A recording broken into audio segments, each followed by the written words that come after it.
Welcome back into the Devi Dojo. I'm happy to be here, Chris. Look, if you're here, we were gone for a minute. We took a quick little break, quick little hiatus because we launched our Substack publication. If you haven't checked that out, make sure that you do. I'm going to have the link to that publication in the description of this video. We're going to provide you with 3 weekly staggered articles, all for free. Of course, if you want to tip us, give us something a little nice, buy us a little coffee, that's always welcome. But tonight, Chris, I'm so excited about this. I think we've got another banger here. We're going to take a little break talking about these college guys, and we're going to focus in on the NFL rookies. We're going to grade them based on their performances. But before we get into that, Chris, my guy Shifu, man, how have you been, man? What's new with you? Very good, very busy. A lot going on. I've been to concerts, been to some sporting events. I was at a Penguins game the other day. I'm rocking the Blue Jays because I've been watching them blow out the Yanks.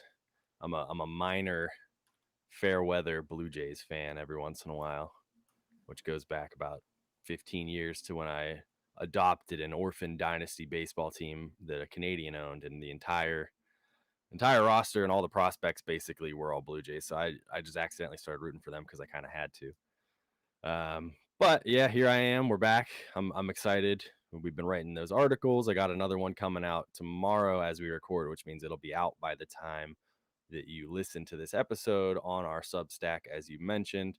And I'm looking forward to talking about rookies because Devi isn't just about college football. It's about how to better progress your dynasty teams to make yourself successful. And we always talk about here in the dojo, trusting your training, right?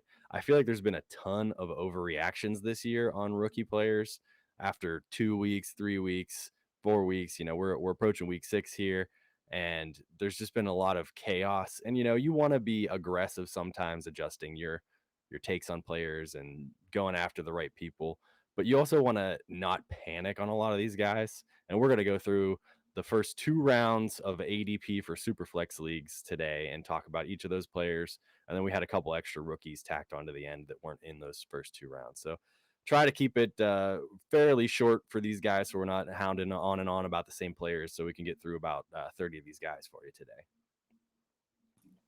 Yeah, man, I'm glad you touched on that. You and I before the show were talking a little bit about that.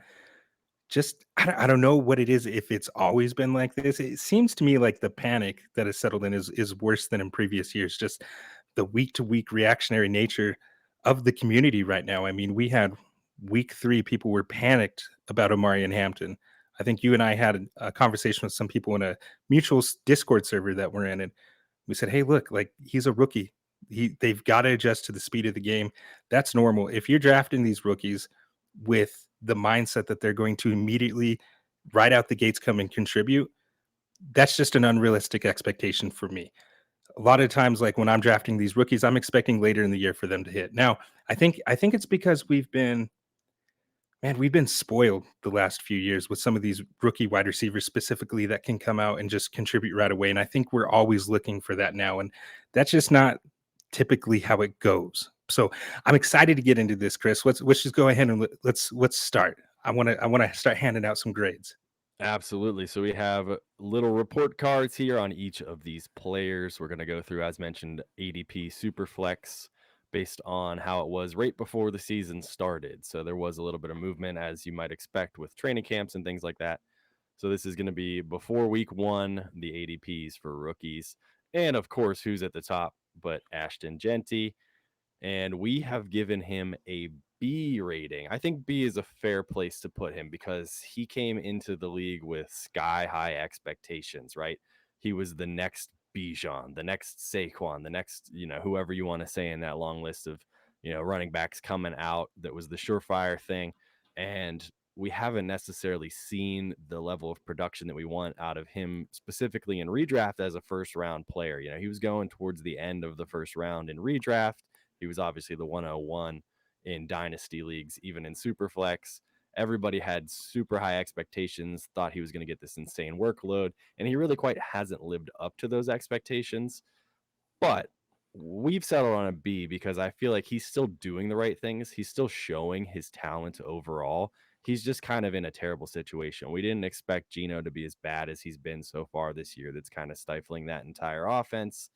And we've seen his line just not holding up to snuff for him. So he's running behind one of the worst lines in the league right now. And I know you have a pretty fancy stat lined up to talk about. Yeah, and I'm glad you hit on that offensive line, Chris. Like when you turn on the tape, that all 22, it's beyond porous, man. It's abysmal, and truly, it's actually astonishing the amount of production that he's able to generate behind that offensive line. But again, going back to his days at Boise State, that's nothing new. Like he always kind of had to play Superman, put the team on his back, and I think as we progress throughout the season, you're going to start seeing that. You're going to start seeing the Raiders have to rely on him. Pete Carroll is kind of an old school guy. I think he's one of those guys that, even though they drafted him really high, they're not wanting to give him that heavy workload right off the bat. As of now, through 5 games, he's got 82 rushing attempts for 349 yards, 2 touchdowns. He does have 12 catches to go along with that for 62 yards and a couple touchdowns that he just had in a couple games. But the concern personally that I had with Jeanty as a prospect was just I wasn't sure if his ability to break tackles would translate to this level. I mean, but when you look at the stats, I was looking at PFF today, man, putting together these notes, and through these 5 weeks, he's actually tied for second in the entire NFL with 22 missed tackles forced. He's actually tied with fellow rookie Omarion Hampton, and they only trail Bijan Robinson's 24 missed tackles forced. So that to me shows me that he's still making guys miss. He's still breaking those tackles. He's still doing that thing that it was his superpower in college, right? And we've seen that actually through 5 weeks translate. So that's the good on him, right? But um, you know, I would like to see him get more receiving work. I don't know if you remember this, Chris, but Jeanty actually played some wide receiver in high school. So I think that last year in Boise State, you didn't really see him catch a lot of passes because he was chasing that rushing record and pushing for the Heisman. But I really anticipated that he would get some better receiving work in the NFL, and he just really hasn't. It's some low ADOT stuff just behind the line. He's got a 0.72 yards per route run and a negative 1.1 ADOT. So I mean, it tells you everything you need to know. Those 2 touchdowns that he had in that game, the receiving touchdowns, they were right at the line, the goal line right there. So just some quick little easy work really kind of inflated his fantasy numbers. But if you're relying on him to be a starter, I think he's been more than capable for you. Yeah, absolutely, and I think it's an opportunity for him to only get better as the season goes on. It's you could expect mostly similar production, I think, but he's one of the guys that has the highest upside. So we're kind of seeing his floor right now, I would expect, and moving forward into next season, even I would anticipate that they're gonna make him more of a focal point of the offense. Who knows what they end up doing at quarterback this year or next year or whatever. It doesn't seem like Geno is exactly what they envisioned, so they're going to have to find ways to get crafty, and he's going to remain the focal point of that offense, I think, for years to come. And I love that stat, missed tackled force. We've talked about that before. That's one of our favorite stats. We'll have to do a stats episode in the off season when things are a little less spicy, going over the stats that we typically like to use to break those down a little bit more in depth. But that's one of the ones that usually translates pretty well from college into the NFL, and he's shown that. And so has Omarion Hampton, who we also have coming in at a B. And I was tempted to even put him up to A until the injury because he had Yeah. finally seized control of that backfield. The Najee injury, of course, had opened up a lane for him, and he took full advantage of it, absolutely smashing in the one game that he had a full workload and then got hurt. So now he's going to be out. We're going to see more of him this season, but unfortunately, he's not going to be around for at least the next 4 weeks. So that's going to open the door for Vidal and Haskins and Gus Edwards, whoever else they want to pop off the streets to insert into that lineup. So unfortunately, right now he's just going to have to be stuck at B until we can see more out of him. But we have liked what we've seen, and I think for a while there, he was even. Some people were saying that he was even better to own. Like he should have been the number one pick based on 3 or 4 weeks of the season, which I don't necessarily agree with. But some people had him as their best running back coming out of this class anyway. So I get it. He's very talented. There's a reason he went second in rookie drafts, and we're happy with what we've seen so far. Yeah, there's a reason that both Jeanty and Hampton were first round picks in the NFL draft. right? Like they're both like Hampton's a big back. He ran what a 4.40.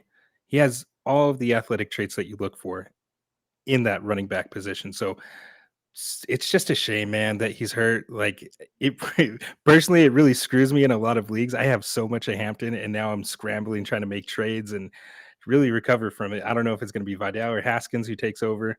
I got both on a couple of teams. I don't really know if it matters because the offensive line has just been decimated with injuries, but just super sad to see. But what I liked from Hampton that he started to show before he went down was he really has some utility in the passing game. He was getting some good receiving work. You saw there, I think in week 3 versus Denver Broncos, he had like 5 catches, and then you've started to see that progress. On the year so far, he has 20 catches for 136 yards. No touchdowns yet, but he has run for an additional 314 yards on the ground and 2 rushing touchdowns. Like you said, he was just taking over the backfield. He he just looks like a Jim Harbaugh back to me. We've said that all throughout this process. He was built in a lab for Jim Harbaugh to run the ball. And it's a real shame that we haven't seen the offensive line and everybody just stay healthy. It's like these Chargers, man. I don't know. Every single year, they just seem to be decimated by injuries. They're just one of those teams that just like the San Francisco 49ers are another team to me that just always seem to have these injuries. So just a That shame, man. California air, man. Something's going wrong out there. Yeah, so Something's he's in the gonna water. be on the shelf for a little bit here. We'll have to wait and see with him. Definitely a tricky scenario if you were hoping that he would be the key piece to help you in your championship run, because you don't really have a lot of choice but to hang on at this point. The third overall pick in these drafts was Travis Hunter at ADP. And I know this is typically where some rookie drafts, depending on your league, would shake things up a little bit. This is where it wasn't quite as traditional as the 1-2 was pretty much set in stone for a lot of leagues. But a lot of people, maybe they like Tet more here or whatever. But Hunter came in as the third based on ADP, and we've given him a D rating because it just hasn't really come out. I'm tempted to bump him up to maybe a C after what we saw on Monday Night Football. He had a nice grab there. What was that? A 70 yarder? I don't remember if that was a 7. That wasn't a 70 yarder. I'm losing it It here. was it was a long gain. I don't remember the exact number, but it Yeah, was a long gain. It was an impressive catch, 2 defenders. He went up in the air, took a hit, came down, held on to it. Like that's what makes Travis Hunter so tantalizing. That's the skill set that everybody saw as a wide receiver that made him this high of a pick in your super flex rookie drafts. I always I don't have a single share of Travis Hunter because of this price tag on him. And I was a big proponent leading up to the draft that he should be a wide receiver. Chev and I had talked ad nauseum about it. But at that price, man, I was never in because we didn't know how he was going to be used. Spotlighting as a defensive back, I mean, that's tough to do in the NFL. I know Travis Hunter can do it. He's not like other people. I mean, he played in my backyard, man. I got to see a lot of Travis Hunter in college. He's incredible. But at this level, dude, it's just different. Like these guys on the defensive side and the offensive side of the ball, they are at your level of an athlete every single time. So I mean, it's really been disappointing to see. And I mean, is it Shane Waldron striking again? Right? He had JSN and Shackles did the same thing with Romo Dunze last year, and you've seen without him in their offensive design, designing these passing concepts, they've broken free, man, and they've really broken out and just continue to look like true alphas in their offenses. So maybe we just need to get Shane Waldron the hell the hell out of Jacksonville. I don't know. I think that if he were to commit to just playing wide receiver and really, take the time to develop his route running and the certain nuances to make yourself that all pro level wide receiver, then I think that we could see something and possibly a higher grade here. But as it stands today, I think a D is more than fair, man. I almost want to give him an F just because of the price tag. Like that is a heavy price, and you're not really seeing a good return on that investment as it stands. that's a very good point. Yeah, I just looked it up. It was a 44 yarder, so I don't know what I was remembering, but it was a nice 70. big game, and it led to a touchdown on that drive and helped them with their upset win. So, we've seen flashes from. I completely agree, though. Shane Waldron, he's making a name for himself in the dynasty community, and not a good one. Anytime No. we talk about a guy like that, and we look at his history with wide receivers and how they just do better when he's gone, like nobody wants this guy on their team at this point. Nobody wants this guy coaching the wide receivers on their dynasty squads. But I do think that him being a rookie and trying to play both sides is definitely eking in a little bit, because we've seen his snap share go up and down on offense. And, Mhm. he's doing a little bit of both. And ideally for dynasty players, he would just be a full-time wide receiver. And I don't think that's what he wants to do. And I don't think that's what the Jags want to do. But if there's ever a chance where we see, a good 70 plus snap share on offense out of him, I think he's going to have a chance to really increase this report card rating. But for now, yeah, based on costs, we've settled on a D. The production just really hasn't been there. Even in best ball leagues, man, it's been tough for him. It's been tough. Moving on to the wide receiver 2 in this draft class by ADP, Tet McMillan. He's been in a situation. I was high on the Panthers coming in, the Panthers offense, coming into the season. I had Bryce Young as my bring home the bacon player for our boy Chev on his Dynasty day-long stream. He was airing some of our thoughts, and some of us recorded for him. And Bryce was my quarterback, and that has not gone according to plan. And that's kind of bled into the entire offense, right? Chuba hasn't been as good as we thought he would be. Tet really hasn't been as good as we thought he would be, but he's also a rookie wide receiver. So settling on a C here feels about right because we've seen the flashes from him. We've seen some production. He's showed signs on the field of just being that dog, that alpha that we want out of these kind of guys that we're taking in first round picks. But the production so far hasn't been stunning. Like you mentioned earlier, the wide receivers of last year, where they came out and were just absolutely knocking the wheels off the thing. So settling on a C feels about right for Tet. Yeah, I think we messed up and didn't share a rubric, but talking about a C, that means they're still on the right trajectory, right? Maybe they haven't really popped production wise, but they're still on the right track. And I agree, Chris. This is the perfect grade to give him. He's still searching for his first touchdown on the year.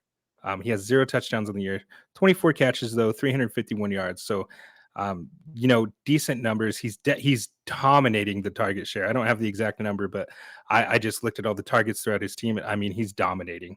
So I was high on Bryce Young to start the season as well. Of course, he hasn't been as good as we anticipated.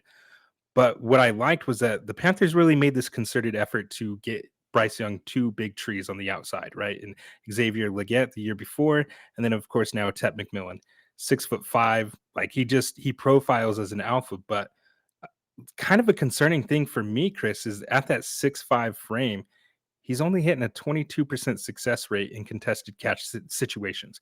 Now, he's made some incredible catches, and I do believe some of those situations were balls that he really didn't have a chance to get. But I mean, still, at that frame where you drafted him, a top 10 pick, you're anticipating that he's going to be able to go up and make those catches and make life easier for Bryce. And we haven't seen it. Of course, he is a rookie, so he's still going to be learning. He's still going to be developing. He's going to be improving his craft every year. So I think, like we said, C is a perfect place to put him, but I need to see a little more from him, man. I really do. I want to see that touchdown this next game. And, hopefully he just continues to keep progressing. Absolutely. I'd like to see more out of that offense in general, but it looks like maybe Dowdle is taking over the reins and putting some juice into that offense. So we'll see what happens moving forward. They got a nice matchup this week, so maybe the offense comes alive. Number 5 at ADP was TreVeyon Henderson, who had a big rise in ADP and overall hype in the training camp and preseason. And we've settled on a C. And C feels about right when you start to dig into it. It's not as bad as it feels, especially if you're a Patriots fan who's probably beating your head off the wall thinking, why are we giving all these touches to Ramondre Stevenson when we Why? have Henderson here? He's been pretty electric whenever he's touched the ball. They're just not really letting him touch the ball. This is a case of the Vrabels, I think, I think so. Mike Vrabel's just putting him in the doghouse because he's a rookie and because he trusts his vet, and I totally understand that. But the reality is this is one of the players in the NFL who has succeeded with positive yardage on 90% of his runs. So why are we not giving him more runs? You know what I mean? Right. So C, I think the production is really at more of like a D right now because you were hoping for more, especially after all that preseason hype. But C feels like the right spot because he's doing the right things when he is seeing the field. He's just not really seeing the field as much as we would want. So every time Ramondre fumbles, everybody kind of lets out a sigh and says, maybe this will be the next thing.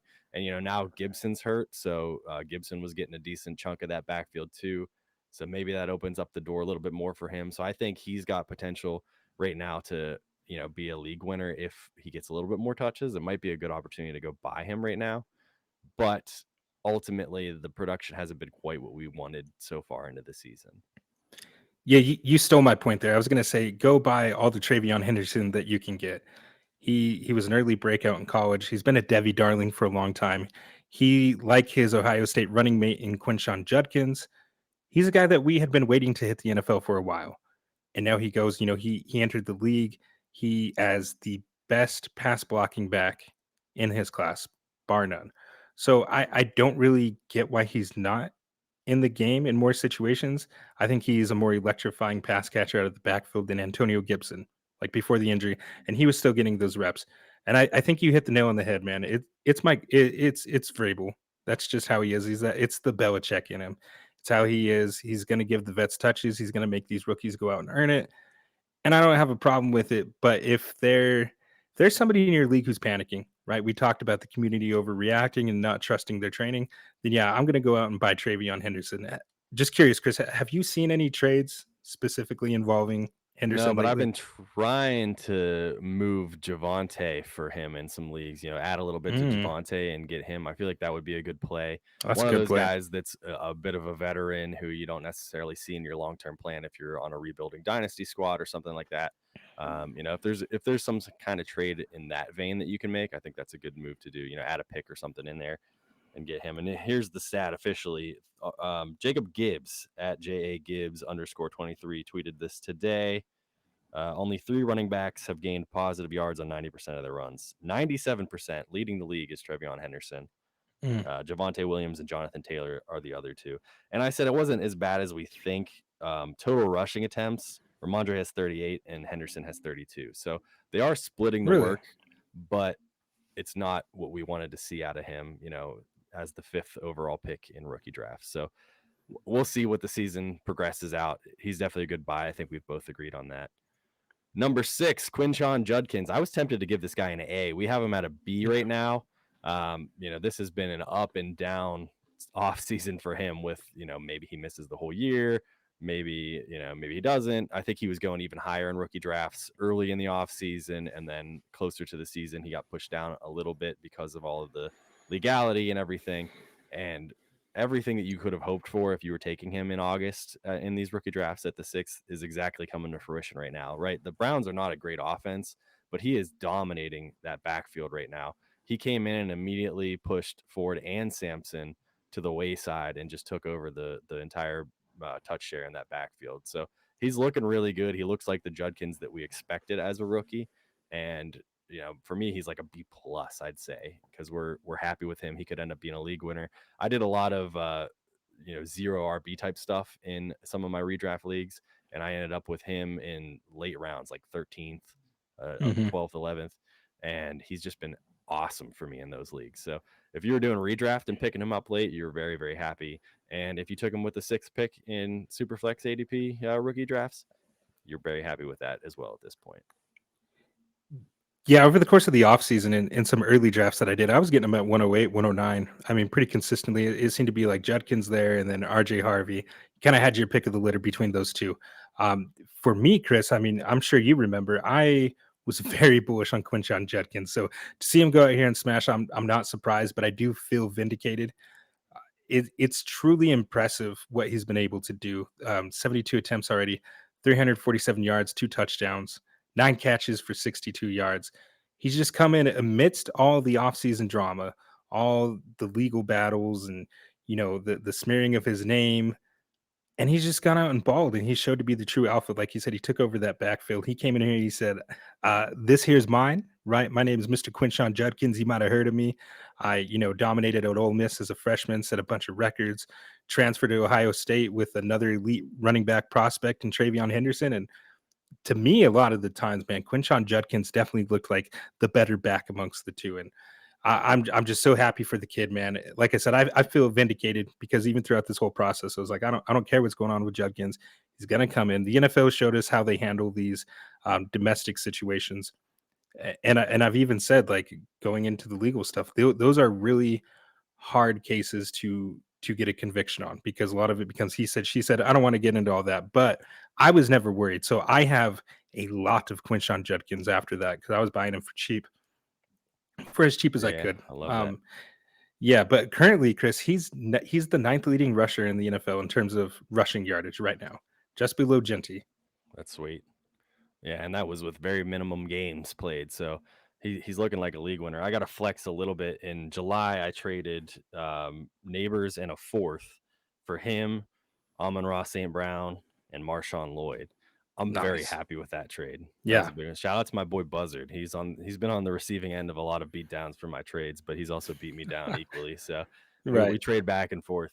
But yeah, I was trying to gobble him up whenever I could, in the midst of the heat of the summer, whenever everybody was panicked about him. I traded Breece Hall for him in one league.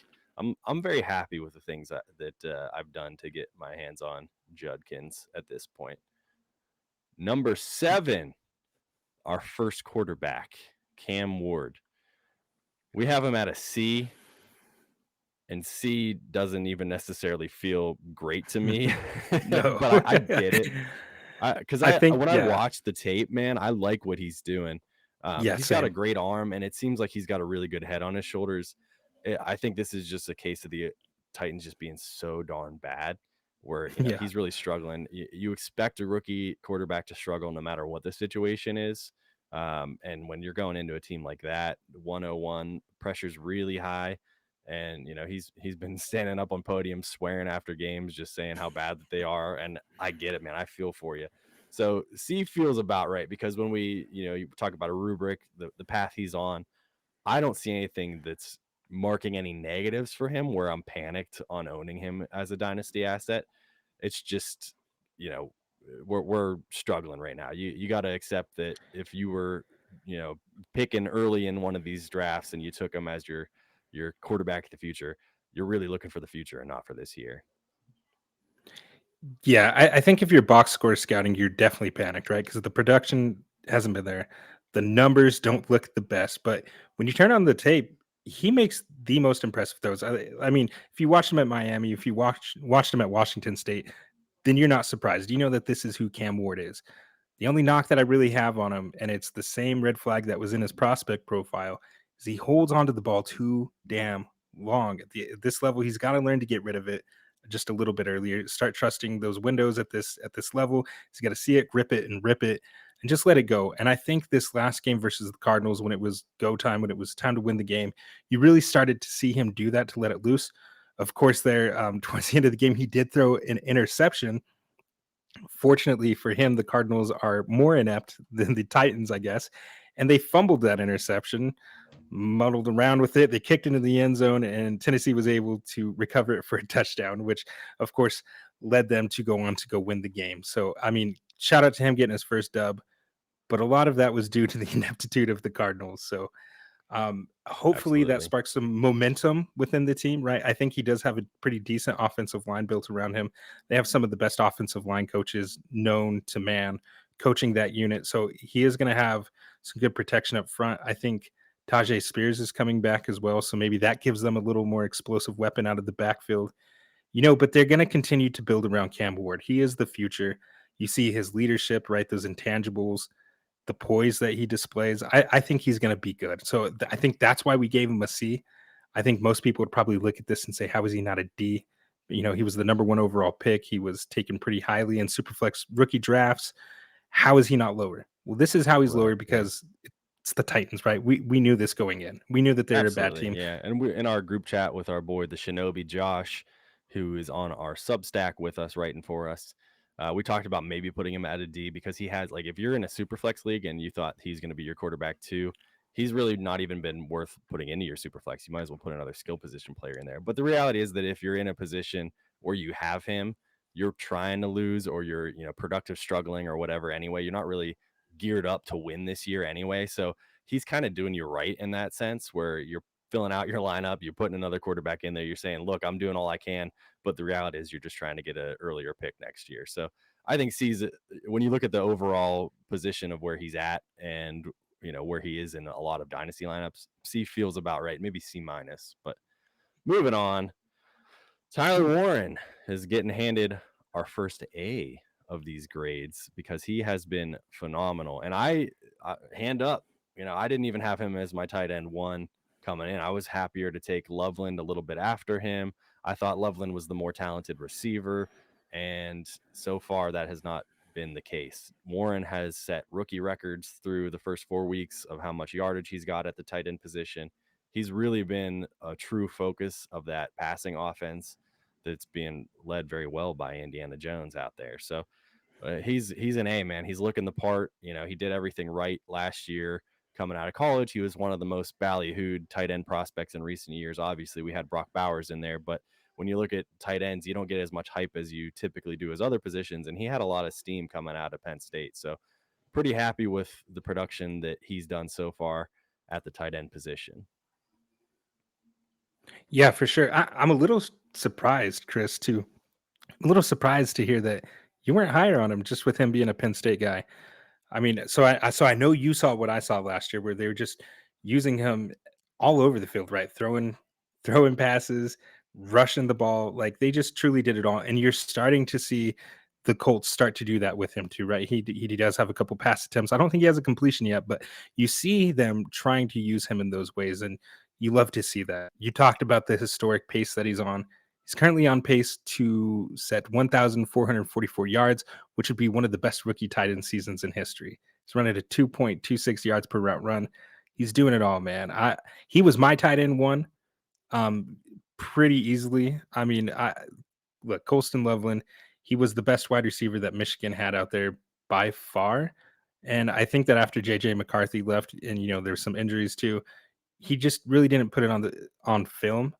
Talent was always there, but what I saw with Warren, you saw shades of that Rob Gronkowski, and you knew that if you got him into the right offensive environment, that he was just going to feast.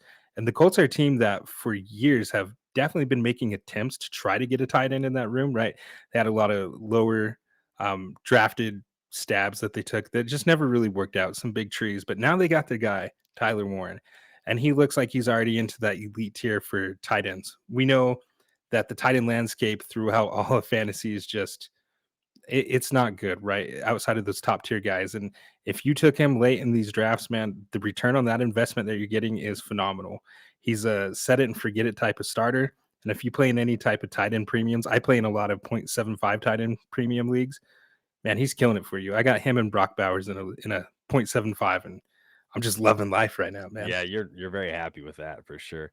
Yeah, that's how you know, for you the listener, that I'm not that biased. I'm obviously a little bit biased, but when a push comes to shove, I have a ton more Loveland than I do Warren. So I'm happy with the Warren that I got, and I'm happy for him. He's the perfect player to buy a jersey of. If you're a Colts fan, get this guy's jersey. He's going to be around a long time, and he's doing it all on the field for him. So definitely a fan favorite.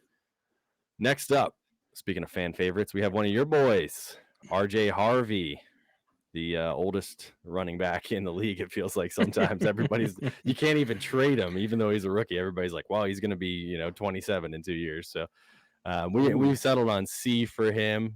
It's been an up and down season, as you might have expected with a Sean Payton backfield.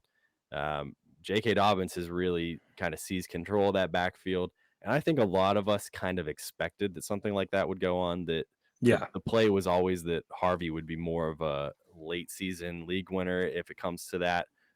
Given Dobbins' health history and him being a rookie and coming in and having to earn it with a guy like Peyton, who's much in that Vrabel mindset, that Belichick mindset of rookies always have to earn it. They had him at RB5 on their first depth chart this Yeah, preseason, so yeah. they're really making him go out there and get it. So we've seen flashes, though, right? We've seen the talent that we thought was going to be there. This is now the fifth running back in this class taken. So I think if you're taking him as the fifth running back off the board, you're happy-ish with what you're getting so far. Now, him being a first-round pick, maybe not so much, but the play is still there for him to potentially be a league winner this season and to be certainly the lead dog next season. Given what happens with Dobbins, I don't see them re-signing him or anything like that. So what are your thoughts being boots on the ground in Colorado? Yeah, I mean, he's definitely put a lot of exciting stuff on tape. Week 1, he had a nice, explosive play. I believe it's 50 some yards. And then after that, you failed to see him get more than 6 touch. He's only had one more game where he had more than 6 touches. and that was Monday Night Football against the Bengals that I was there live, where he had 14. And that's really where you started to see some more exciting stuff, right? Pressing the line of scrimmage and making the nice cuts. His footwork in the pocket was just incredible, bobbing and weaving. Had a couple of times where if he had broke one more tackle, he was going to have a long touchdown run. So I always anticipated this, like you said, just knowing Sean Payton, how he handles backfields. It's always a little murky, right? They're playing Bidet out there as well too. He's getting some receiving work, and it's just a Sean Payton thing. Like he talks about it all the time. He says it's important for the culture of the team to make these rookies go out there and earn it. He did the same thing with Bo Nix as a rookie. He set him as QB3 on the depth chart. Had other quarterbacks go out there and start in front of him in the preseason. And he said, Bo's got to go out there and earn it. If they want to be leaders on this team, they have to go out there and with their play, show their teammates that they can handle this at this level. And I think in the limited touches that RJ's gotten, he's flashed. Like he shows you everything that Sean Payton envisions. And Sean Payton loves him. So long term, I'm not concerned. It is a little disappointing where he was taken in drafts. Of course, I made a big trade to get him in a league when I thought that I wasn't going to have any shares. And then I ended up with a lot of shares because, people are definitely freaking out about him. And I think it's because you had guys like Ray G, others out there just really pumping him up, saying like he's the RB to take, this and that. And then of course we signed J.K. Dobbins, who's the 5th leading rusher in the NFL right now. He's just looked incredible. But where RJ Harvey, I think, is going to smash is later in the season. I think that he's going to get some more receiving work out of the backfield because he's definitely our best pass catcher. He's definitely our most explosive back. He's going to have a role, and it's going to be conducive for fantasy points. You just have to trust your training and be patient. Like let's be patient with these rookies again. Let's not give up on them 5 weeks into the season. So not concerned. I think C's appropriate. C's appropriate, but people in back. You got to be patient. Trust your training. Yes. I'm happy with what we've seen out of him, but yeah, we're hoping that by the end of the year we're not stuck on C. We got a little bit of a higher grade on him. For sure. And then another running back, Kaleb Johnson, coming in with our first F grade, and it is well deserved. And I will say I totally anticipated this coming into the season. I didn't think that he was going to get a lion's share of the work, even though he was an earlier pick for them, 2nd round pick. It seemed like if you're going to go all in for 1 year with Aaron Rodgers, you're going to let Aaron Rodgers do what he wants to do. And Aaron Rodgers wants a guy like Jaylen Warren, a veteran there, who is very talented as a runner in his own right and as a pass catcher, but he does all the other things well, pass blocking, everything that you would want out of a vet. And that's the guy that Aaron Rodgers wants next to him. I remember I got into a not even an argument, some drunken girl on Twitter at like midnight on a Friday tweeted at me when I said something similar to that. Jaylen Warren's going to get a lot of the carries this year. She's like, you nerds always think that Rodgers is the coach and blah, blah, blah. I remember that. After a couple weeks in the season, I responded back with a gif like, laughing at her. But yeah, this is a well-deserved F because he's barely even seen the field, man. He's been out snap shared by Kenneth Gainwell, who again is a productive veteran. He's just really firmly in the doghouse. This is a ride the pine situation. I'm valuing him at like a mid-second next year. If you're trying to trade for him or trade him away, that's roughly what I think his value is these days. So it's just looking ugly. You're just playing completely from behind and saying this is a completely washed season for him. Yeah, I don't have too much to add to that other than like a slight correction. He was a 3rd round pick, I think, in the NFL draft, right? Oh yeah. I was never big on Kaleb Johnson. I had a lot of debates with people on Twitter, RJ Harvey versus Kaleb Johnson. I just never saw it with Kaleb Johnson. I thought he was a one-trick pony. You could say that he dominated touches in the offense there, that everybody knew it was going to go through him. Sure, that is true. But I didn't really see any other nuance with him. And so I trusted my training. I have one share that I have of him with the trade that I made with Chev, where he really just bent me over and took advantage of me. Seemed like a fair trade at the time, but now it's not looking so good. But other than that one share, after a few weeks, a few weeks of season come by, and it's like, what was I thinking? Chev, that hustler, man, he got me. I think he gave me Kaleb Johnson in a second for Tucker Kraft in a tight end premium league. And, he's big on Tucker Kraft. I had a lot of Tucker Kraft too. I was like, yeah, you know what? I'll take the second Kaleb Johnson. Seems like a good process. Yeah, maybe it will work out for me, but not looking too good for Kaleb Johnson. I'm really just not surprised. I think he had some fumbling issues to start the year. I think even on a kickoff return, he had a really bad fumble.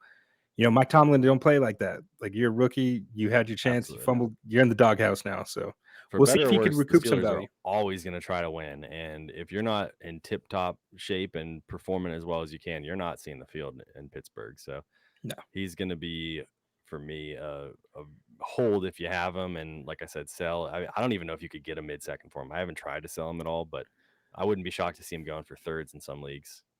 Tough Yeah. look I for haven't him. seen any trades because I think a lot of people are just stuck holding the bag right now. You're going to hope Oh, that he yeah. has a big, a big game that gives you an opportunity to sell him. Absolutely. And that's when you Yeah. strike. Absolutely. Things are getting better though, because we have our first Here we A, go. and I gave him A plus. I gave him an A plus. Amika Have Egbuka. to. We talk about this all the time. Just draft Ohio State wide receivers. They're always going to perform, and he's looked the part right now. I famously said in our group chat that he's not an alpha, a true alpha, but his stats are looking very alpha-esque at this point, right? So I'm getting What a do you lot mean of by hate. that, Chris? A Explain lot of that. hate. I just don't see him as a guy who, like, like an AJ Brown type who's gonna be a true dog going out there fighting people, fighting cornerbacks and that diva mentality. I guess you don't. I'm old school in that sense, where I want a guy who's gonna be a complete dog out there. But for him, I mean, he does everything right. We've talked about him before. I saw more of a ceiling as like a wide receiver 2 in Dynasty, and he's quickly shut me up on that. So I'm happy. I mean, I got him in a lot of leagues, so I'm not unhappy with him. I'm very thrilled with where he's at. That's why I put the plus next to his A grade there. Right. But yeah, he's just been fantastic. He's a top 4 receiver, I want to say, in fantasy points right now, and absolutely dominating for every team he's on. And there was some Twitter birds floating around in the Twitter streets before the last game saying that was the perfect time to sell. Sell him now because the schedule is going to get harder, and Seattle's a tough matchup. And what did he do? He came out and smashed again. So at this point, I wouldn't be selling. I mean, people are talking about putting him in the top tier of wide receivers. I'm not at that level. And that's what I mean by true alpha. He's not for me a Justin Jefferson or a Jamar Chase type of player. But, if you want to put him in that Amon-Ra St. Brown tier, I'm more than happy with that. Yeah, I think right now I'd be comfortable putting him in that second tier. You can't put him there yet. Like, we can't vault these rookies up there yet. Now, he's on a historic pace, though, Chris. Right? He became the first player in NFL history to record at least 25 receptions and 400 receiving yards and 5 touchdowns in his first 5 career games. He's on pace to eclipse Puka Nakua's record of that 1,486 rookie receiving yards that Puka set in 2023. At this current rate, 1 touchdown per game, he's actually on pace to match Randy Moss's rookie record of 17 touchdown catches. So, I mean, when people say he's an alpha, Chris, this is what they mean. Alpha to me would mean that you go out there and you dominate. You're getting the majority of your target shares.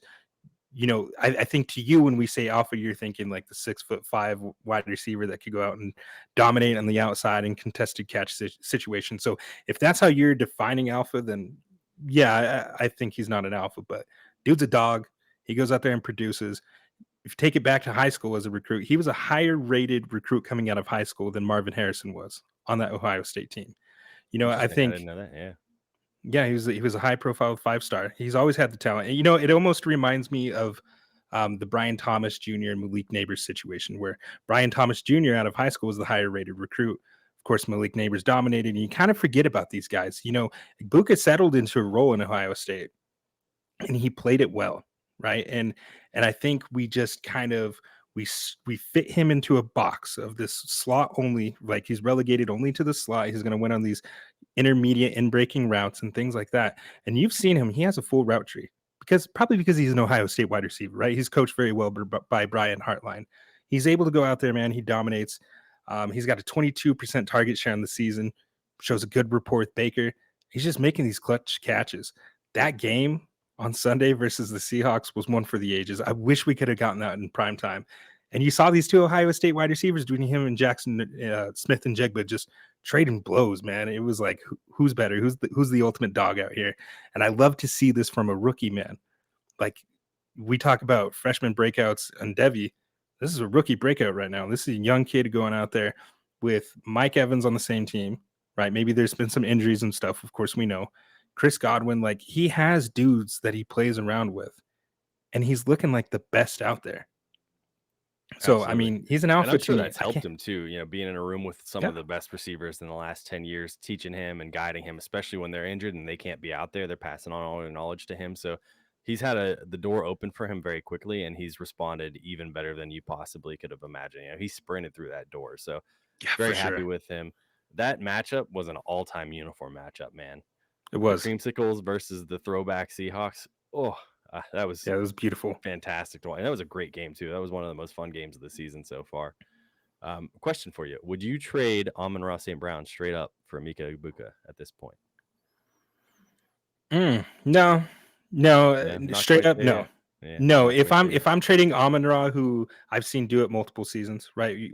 We see the fluctuation in value so much. Like one big injury could ruin it. I've seen Amon Ra do it so many times that he's still higher to me. Even if I'm saying I'm willing to put him in that tier, if I'm moving off Amon Ra, I'm gonna want a little kickback, a straight across trade. Yeah, Nah, I like I'll it. just stick with Amon Ra. Some actionable info. I'm with you on that too. I would want a little bit more, but that's roughly I think where he's being valued right now. And this is the last pick of the first round, and we should start picking up the pace a little bit as we get into the second round, where people aren't as high profile and haven't been producing quite as much. And we mentioned this guy already, Colston Loveland, who was my tight end one. Coming in at a D, it just hasn't been very pretty for him. Not a ton of snaps that you might have expected. I was hoping that he would relegate Cole Kmet to the Netherlands, the Netherworld, the Nether Realm, whatever you want to call it, the Netherlands. That's funny. But he has not done that. He hasn't really been a part of that great offense that Caleb's been, out producing expectations so far. It's just been not pretty. And if you drafted him trying to make him any sort of usable tight end in a fantasy league, he's cuttable right now in redraft leagues. This is just not a scenario where you want to hang on to him unless it's in a dynasty situation. So D feels about right because he's a tight end. Tight ends, we can't expect them all to smash, even though it feels like in the last few years we have seen a lot of these guys smash. And I know a lot of people made the Ben Johnson correlation and said this is the next Laporta, but it just hasn't happened yet, man. Yeah, I mean he's a stash play, right? All the stuff that you just talked about, him being the 10th overall pick, I believe, in the real NFL draft, aligning with Ben Johnson, that offense, he's a stash. You got to remember Cole Kmet is a really good tight end, and he's probably a better blocker than Colston Loveland is right now. And that matters for these teams, especially a team like Ben Johnson who wants to operate under center and, keep those condensed formations. He wants these guys in line. So, I mean, that matters. I think once you see maybe somebody like DJ Moore, or maybe if they do move off Cole Kmet next season, I think that's when you start to see Colston Loveland, gain some traction. So he's a stash for me right now. Not too worried about his long-term projection, but yeah, if you were expecting him to be a tight end one that you could start every week, then yeah, it's disappointing, and I get it. And that's why he's getting the D, I think, because the production isn't relative to the expectations. Absolutely. Yep. Moving into the second round, we have Matthew Golden coming in as a C, Should be and I'm lower. gonna let you talk about him because I was pretty much a full fade on him as his analytical profile was not great. So I have very few shares of him. And the only times I really did get him was when he dipped into 14th, 15th pick of the Right. draft. So I'm not really in it. And those Packers, it's tough to predict what's going to happen on a weekly basis with them. So C feels kind of fine, I guess.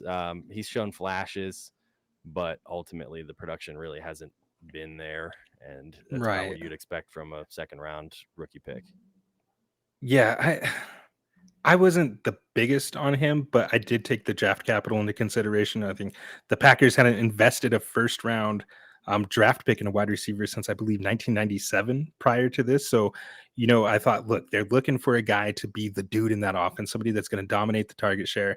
And it's just been a lot of the same. Like they really spread it around. You never know week to week who's going to get the ball. Romeo Dubs just had like a 3 touchdown performance. Jayden Reed, when he's out there, he can get, some schemed looks. It's really hard to get a pulse on this offense. But what some encouraging things that I have seen is that they're definitely using him as a vertical deep shot threat. they just haven't made the connections. Jordan Love might overthrow him or something else happens. They just haven't quite hit on it yet, but they definitely have a role for him. I just don't know if it's conducive to a lot of fantasy points at this juncture. I think they got to start moving off some guys and just really somebody's got to take over that room, man. Eventually somebody's going to take over, right? I didn't Absolutely. like his analytical profile either coming out of college. I blamed a lot of that on Quinn Ewers. When I was watching these guys 2 straight years, I just had to shake my head at just the ineptitude of Quinn Ewers. So I blamed a lot of that on him. I think he's better than a lot of people give him credit for. We just haven't seen it yet, so it is disappointing. Yeah, hopefully down the road they just start hitting on some of those deep shots. Yeah, great point. Cam Skattebo, he's coming in at a C. He might even be pushing C plus territory into B territory because he has taken over that backfield. I had more of an expectation for Tyrone Tracy this year. I thought there'd be more of a split, especially because Tracy's such a good pass catcher. Obviously, he's been hurt, but it looks like Skattebo is really the only great highlight of that offense so far this season, with Neighbors being out. Dart, who we'll talk about here in a minute, is looking decent as well. But Skattebo's been all right. If you took him as a second round pick, I'm sure you're happy with it. There's room for him to grow, and there's room for him to continue to be a productive fantasy player. He's got one of the coolest touchdown celebrations in the NFL right now. That little, backflip and then, surfing. I think it's pretty cool. He's a certified crazy man. He's fun to watch. That's for sure. Yeah, he's a frat bro personality, but he's fun to watch. Jayden Higgins is coming in next. We have him at a C. And C is really, that was a late push, I think, from D, because we have seen a little bit of an uptick in his snap share recently. So there's room for him to potentially continue on this season as more of a fantasy asset. But ultimately, that, just like we talked about with the Titans, man, that Texas offense is just so bad. Texans offense is just ugly right now. Nothing's really going right for them. There's nobody you're happy to own on that team. Even Nico's just been miserable if you drafted him and redraft or whatever. It's been a rough season so far. So there's not much to say. C feels like, if you took him as second round pick, early second, you didn't really expect a ton out of him. We've seen a little bit out of him, but not a whole lot. The stats aren't really producing what you want because of that overall offense. So any additional thoughts? No, I think a couple weeks back, you saw CJ Stroud hit him for a touchdown, and I'm hoping that continues to open up more opportunities because this is a guy that I was very high on pre-draft, and I trust the talent. So I'm being patient. I'm just hoping some things open up in that offense. They start giving him some more targets. Yeah, it seems like it's a little bit of an uptick each week. Can't talk today. D for Luther Burden. Kind of similar. Everything we just said about Loveland, you can basically say about him. We kind of thought he would be the dominant snap guy there. The reality is that Olamide Zacchaeus is out snapping him in the slot and getting a lot of these targets from Kaleb. They've tried to plug him into games and use him kind of as a gadget player. It seems like a little bit of a trick play type guy, getting him in for some fresh legs. But ultimately, right here, we're a far cry from the days when he was projected as the wide receiver 1 in this class. Yeah, I was never there. I always believed Rome Odunze was the alpha. You know that. Big Rome Odunze guy. I always believed he was the alpha. He's the DJ Moore replacement, right? This is another stash play that he's going to do a lot of those things that DJ Moore does eventually when he gets his shot. The encouraging thing is they are still using him in some of those gadgety roles. Caleb Williams had that beautiful flea flicker that was almost ruined by DeAndre Swift. Right. But of course, hit him deep. Beautiful deep shot by Caleb. Just one of the most beautiful passes I've seen this season. So he did get that work. I think you're going to see a steady increase as the year goes on. But yeah, he's a stash. Don't worry. He'll be fine. Yeah. Stash play. Jaxson Dart coming in at a B. A B, too high. B feels great for me because I've liked what I've seen out of him. He's shown some. So I mean, I really liked him too. So I have a ton of Jaxson Dart. I was taking him even in the back end of the first round because I'm a believer. I don't think anybody expected him to push for taking over this early in the season, especially Russ. We talked about it on our last show that we recorded. He coming off a 400-yard game and then immediately hits the pine, one game later. So Jaxson, they wouldn't be doing that if they didn't believe in him. He's got the nice rushing floor, which is what I like about him as a fantasy asset. And he's shown some ability to get the ball really deep down the field. So I like the arm. I like the overall profile. I like where he's going to be at, in a year or two if the Giants ever come out of the slums that they've been in for a long time. I think B feels about right. Yeah, you know me, Chris, man. I posted a GIF in my Discord today. Like I'm the biggest Jaxson Dart hater.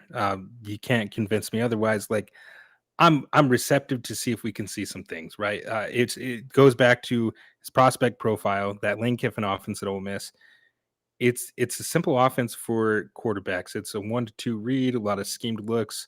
They don't really have to think. They don't really have to read and make true progressions. And my hesitation with him was that if he had to start immediately as a rookie, I wasn't sure that the NFL wouldn't just expose those flaws and then he starts developing bad habits, right? So when I saw that he was going to sit behind Russ or potentially Jameis Winston, I was more into it. I said, okay, cool. He gets to sit behind a veteran, learn the offense, soak it up. Now it kind of feels like he's being put out there and rushed into a situation to potentially save Brian Daboll's job. That's It's a what I great think out point. there. I am fearful of that, and I think there could be a scenario kind of like Stroud, where once the book's out on him coming in next year, there might be tougher defenses that he's facing on a weekly basis. So that is ultimately something to be concerned about long term. But right now, I think if you drafted him, you didn't expect to see him this early, so you're happy True, just getting some fantasy points in your super flex. true. To pour some cold water on this, Chris. Even when operating from a clean pocket, Jaxson Dart, according to PFF, he has a 59 passing grade with 0 big time throws, 2 turnover worthy plays. And when he's under pressure, the number drops to a 40 passing grade, right? And neighbors going down. You don't have the best offensive weapons out there. You know, he has 109 rushing yards already, a touchdown and 2 fumbles, 3 passing touchdowns, 2 interceptions. So Come on, already man, put some 4. respect on Jalen Hyatt's name. Let's go. Yeah, I'm just sure. joking. Sure. He's got Skattebo out there. So That's true. we'll see. Tre Harris, he's a D. He's almost an F, man. We haven't seen a lot out of him. No. That offense is obviously, we expected a lot of rushing out of it. We're getting a lot of rushing out of it. Herbert's been passing more than I anticipated, at least earlier in the season. But Tre Harris has not been a part of that. So Yeah. this, again, these receivers that you're taking in the second round, you don't really expect them to produce early. I think a lot of people had higher hopes for him. A lot of people were, it seemed like the people that were high on Tre Harris were really high on him. So those people Mhm. are probably pretty bummed at this point, but I don't have too much of him. So I'm pretty, D's fine grade for him. Yeah. We'll see what happens. I like Tre Harris, but I mean Quinton Johnston just had the 3rd year breakout, right? I don't think a lot of people anticipated that. So they saw the potential for a lot of opportunity. And I think that's what really elevated his price. Was like, oh, look, he's gonna go and potentially be wide receiver 1 or an alpha, right? On the outside, he's a big tall guy. He could be in the alpha out there. And that's gone to Quinton Johnston, Yeah, and like he's we like all the 4th predicted. or 5th wide receiver in that room right now because they brought Keenan Allen back, and Mhm. they're when they are passing, he's not even involved. So he's a firm D, and wait and see. Firm D. Jack Bech, really disappointing, man, because while I didn't have a lot of Tre Harris, I did have a lot of Jack Bech. I expected him to be a nice, easy target for Geno this year, and that offense has just been kind of miserable to watch, and he really hasn't even seen the field very much. So another one where I think last game he had a higher tick up in his snap share, but just I was hoping he'd be more of like a plug and play, get some snap targets or slot targets, and doing that thing. Obviously, Jacoby Myers is there, so kind of blocking him in that role, but it just hasn't. He hasn't even been on the field enough for me to be remotely happy with him. So Right. tough look right now. Yeah, I have nothing really to add, man. Like he just hasn't seen the field. Rough one. Yeah, rough. Reminder about all these second round picks, right? What you can expect as we go through these ratings. Bhayshul Tuten was a mid second round pick, and we have him at a C. And I'm still holding out some hope, man. He's been pretty good when he's been on the field. He's shown some flashes of his electricity, and obviously Etienne has seized control of that backfield, where he speak about sending people to the Netherlands, man. He literally sent Tank Bisbee packing with 1 game, and Tank Bisbee's doing nothing but returning kicks now for the Eagles. So Tuten, I think, was a part of that, though. They envision him having at least a minor role in that backfield, and I think as the season progresses, we'll see a little bit more and more out of him each game. So C feels like a good rating for him because, he's not seen a ton of the field, but we've seen flashes from him. And there's not exactly a world beater in front of him. So there's always an opportunity for more there. I, I don't know, man. I think I'd argue against this. I wanted to put him a little lower. I was never a big fan of Bhayshul Tuten. I think a lot of people just anticipated that ETN was just going to continue on that downward spiral, and you know, ETN I looks like the certainly old did. ETN to me. Yeah, Yeah. and I just didn't like Tuten as a prospect. Really, I just didn't see it. He's still yet to hit more than 8 rushing attempts on the season, 94 rushing yards. He's got a 58 rushing grade per PFF. Like those numbers confirm what I've seen, which is just nothing special. I think he's a complimentary back at best, maybe a good handcuff if you have ETN, but I'm never really expecting him to take over. Yeah. Truly, I'm not. I'd put Bit him of a at a D. disagreement there. Yeah, I like him. I liked, a lot of what I saw of him coming out of college. We go back to that missed tackles force. He, I think, led the nation in it last year on a per touch basis. I think he's a talented runner, and I think Liam Cohen's the right guy for him. In that, everybody's looking for the next Bucky or whatever. I kind of expected that potentially that was there, but my biggest whiff this season was Tank Bigsby. So Yeah, let's the just leader in forget missed tackles force it. last season. The leader in missed tackles force last season was Ashton Jeanty. Well, yes. I mean, besides him, he's just goes without saying. Yeah. Okay, yeah, he had 62 missed tackles forced last season Yeah. in college. Kyle Williams coming in at a C, maybe even a D. He's seen the field a little bit. I was big on him. I've done some write-ups in our Discord about him prior to the draft even, and we just really haven't seen him take a big part of that rotation. And, really there's not a whole lot going on with those pass catchers. Diggs had a decent game this last week. Henry's really been the main beneficiary of that passing offense so far. I thought it was funny if you saw Tom Brady and Gronk were on the panel together this weekend, and Tom was Mhm. talking about how he loves Drake May and how Drake May's thrown to the best tight end in Patriots history. Of course, that's Hunter Henry, and Gronk was sitting right next to him. That was pretty funny. But yeah, Kyle Williams, again, I don't know if anybody expected him to be right out the gate, lighting things up, these wide receivers in the second round. So another one, wait and see. Yeah, I was pretty high on him, so it's been disappointing for me. He only has like 20 receiving yards on the season. He's just not getting any snaps out there. So I mean, maybe eventually you can push some of those guys out, but you got Kayshon Boutte out there who's played pretty decent, and then Stephon Diggs is just dominating targets right now. And go figure, that's how it should be. That guy's been one of the best at his position for a while, so that's Yeah, good for a young quarterback in Drake May. Go rely on that veteran. I mean, absolutely. Yeah. yeah, There's room to grow in that offense for sure. I for love sure. Drake May. Everybody knows I love Drake May. I love Drake I'm May. hoping that they grow together and that he'll be his leading target in a year or two. But right now, we could even bump down to C minus, maybe. Yeah, that feels about right. Ugly. I think realistically, this is probably always the most realistic outcome for him for year one. Yeah. Jaydon Blue, a lot of late in the summer hype for him, thinking that he could be the next big Why? thing. And the reality is that the next big thing was who everybody thought it would be all along, Javonte Williams. So Yeah. he's coming in as an F. He hasn't even seen the field. He's been inactive through almost every game this season. I think he was not inactive the last game, but barely touched the field. Miles Sanders is the clear backup, and he's only seeing about 5 or 6 carries a game behind Javonte. We talked about Javonte being very productive earlier in the show. So unfortunate F if you took him in the back half of second round and you were expecting anything out of him, you're not happy.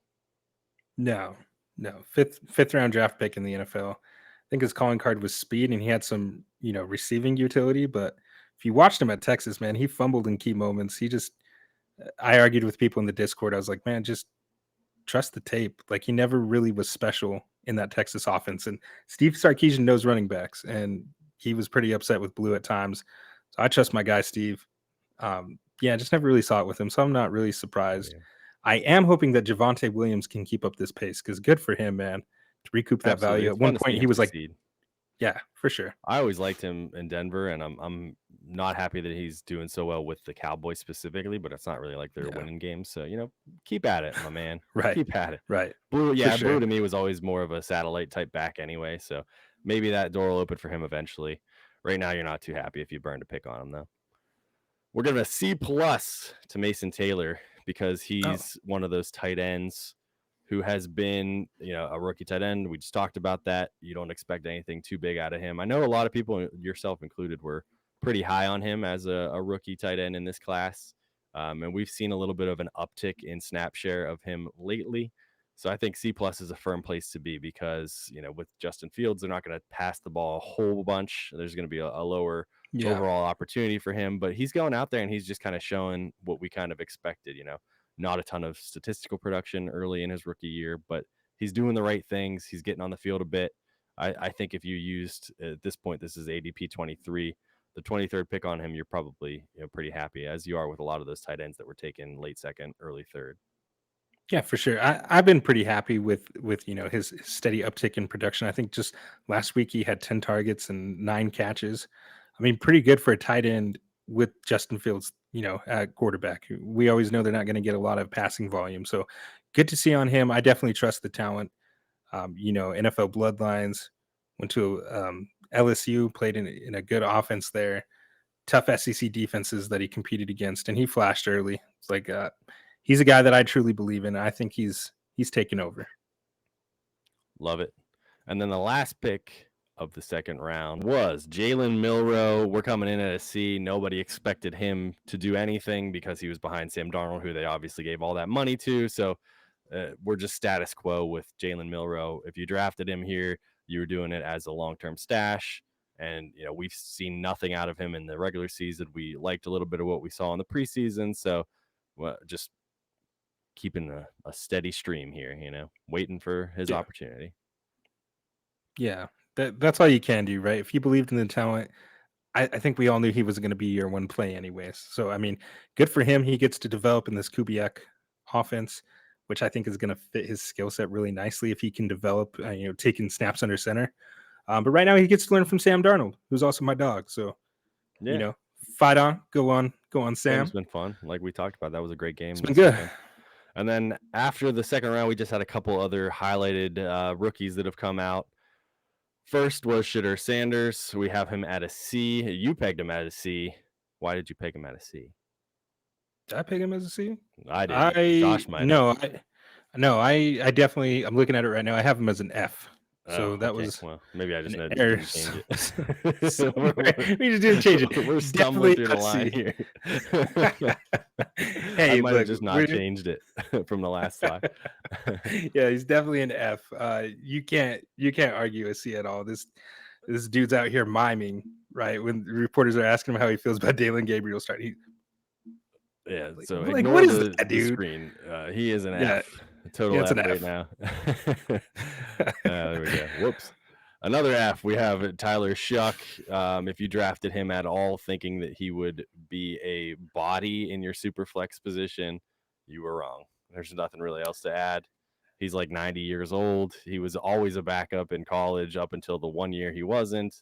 And he's a backup here behind the Rattler. So, But Chris, draft cap. He was a second round pick in the NFL draft. unfortunately, that doesn't always mean anything. Hey, you know who Yeah, else was, though? Jalen Hurts, and he didn't start right away. So, yeah, you Yeah, never know. but Maybe Jalen he'll be Hurts went Jalen to a Hurts. good organization. Tyler Shough went to the Saints, all right, and they Yeah, are not a good organization right now. I'm a zero share guy. This was a firm fade. I didn't even dabble. None. He was off my board completely. So, I mean, yeah, that was a pretty easy read on who he was as a prospect. Yep, maintains his F status. Elic Ayomanor, I put him as a C plus because I like him and I'm biased, but I also like what we're seeing out of him. We talked about the Titans offense being not so great, but he's really carved out a role for himself in that offense. I mean, Calvin Ridley hasn't looked very good at all, right? So it seems like he's developed a nice connection with Cam Ward, and that's ultimately what we wanted to see was, hey, this is great. I was hoping he would get day 2 draft capital. He ended up being a 4th round pick and a 4th round pick, but in an awesome situation, right? Mm-hmm.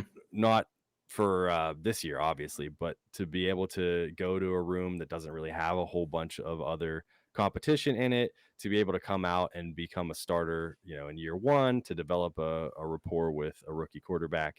I'm pretty happy with what I've seen based on the fact that you were taking him often in 3rd rounds of rookie picks and knowing that he's a day 3 pick. Yeah, he's flashing the upside for real, and the opportunity was always there, even though there was a wide receiver taken ahead of him on by the Titans, right? In Chimere DK. So you love to see it. I believe he's the third leading receiver on the team, but he's just barely behind Okonkwo, with Ridley, of course, leading the pack. But like you mentioned, it hasn't been anything impressive. I mean, I could easily see a situation where he's at least wide receiver 2 next year, because Titans might be in a position to take somebody like Jordan Tyson, right? And then That'd be maybe we give nice. Cam Ward a nice complementary set of weapons to go along with that offensive line. So I like it. I like Ayomanor, right? I like him back in the Stanford days when he just completely bodied Travis Hunter on a late night. If you got to Absolutely. watch that game, that was incredible. So that was always his calling card. It seemed like in college he didn't really produce unless he was facing somebody like that, like a big team, a big matchup like that. So I like this situation, like the opportunity, trust the talent. You got a good one there. I like the C Absolutely. plus. Yeah. I'm happy with this, especially at third round ADP. Here we have Harold Fannin Jr. There we coming in go. at a B. I think if we would have done this earlier in the season, he would have been an A. Everybody was very, very hyped up after his early season production. Obviously, the Browns haven't been doing a whole lot. They've already made a quarterback change.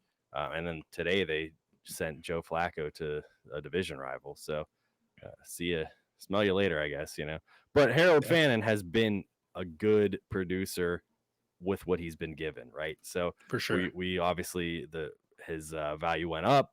I flipped him for a couple firsts right after that that first game that he blew up.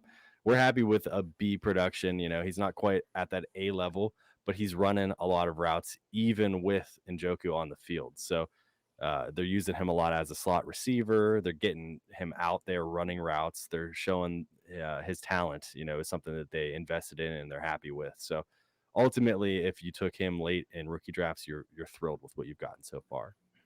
Yeah, there's room for both to eat. It looks like in the one game that we got to see Dylan Gabriel as the starting quarterback, he really liked to throw to the intermediate level, middle of the field area. And, as you mentioned, Fannin Jr. is running snaps out of the slot. Specifically, 43% of his snaps are run out of the slot.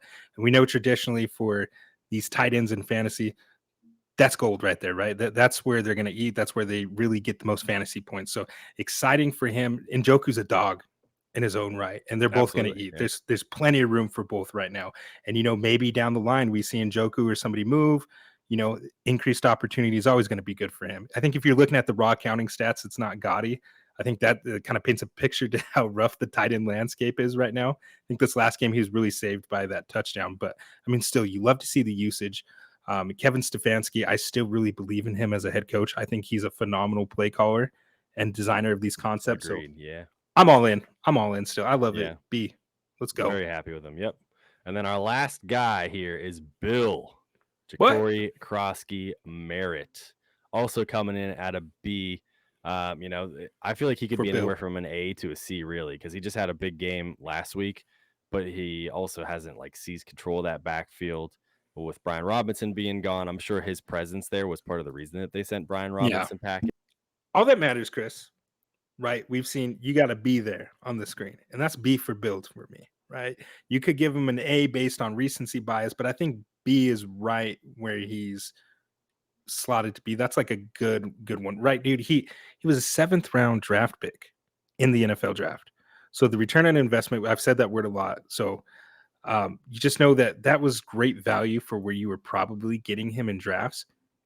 And he always flashed the talent in college, but he's kind of got this wild story. I don't know if you know the full details of it. So he actually redshirted his freshman year at Alabama State, and he gave his jersey number to a teammate. And the NCAA incorrectly counted stats for him for 9 games played under that jersey. NCAA did an investigation into this, and they upheld the ruling and determined that he was ineligible to play his senior season at Arizona. So he only got to play 1 game his senior season. Because of that, I think just not being able to put more stuff on tape, his draft stock plummeted. Of course, the Washington Commanders drafted him. I don't really care for Cliff Kingsbury as an offensive coordinator. I think that once defenses kind of figure out his offense, he doesn't really know how to adapt. But he's always designed a really, really good run game. And I think that Bill just fits this offense perfectly, right? And so if you have him, don't move him. I made the mistake of early in the season trading him for Dylan Sampson. Somebody offered me that, and I was like, yeah, sure. Seemed like two Rough, backs in man. similar situations. Yeah, but I got a few more shares of him, and I'm not really moving him right now as a contender. I have a lot of contending teams that I'm really relying on his production right now. So he's kind of been a godsend out of nowhere for me. But Yeah, we just talked about this a little bit today. Like I feel like you should rightfully ask for a 1 at this point. Otherwise, just hang on to him. Maybe if you can get an early second and then another second, you could trade him away. But right now, his value is peaking, and there's opportunity in that backfield without a doubt, even with Rodriguez and McNichols there. For sure. McNichols is the guy I was thinking of. We got you, man. We got you. There you go. And that's it. That's all the rookie report cards. We're over an hour into this, so hopefully you're still here with us. Hey, look, Chris is struggling to stay awake right now. It's about midnight his time right now. So, hey, man, thanks for doing this. And thank you for listening. That's going to do it for us for this week.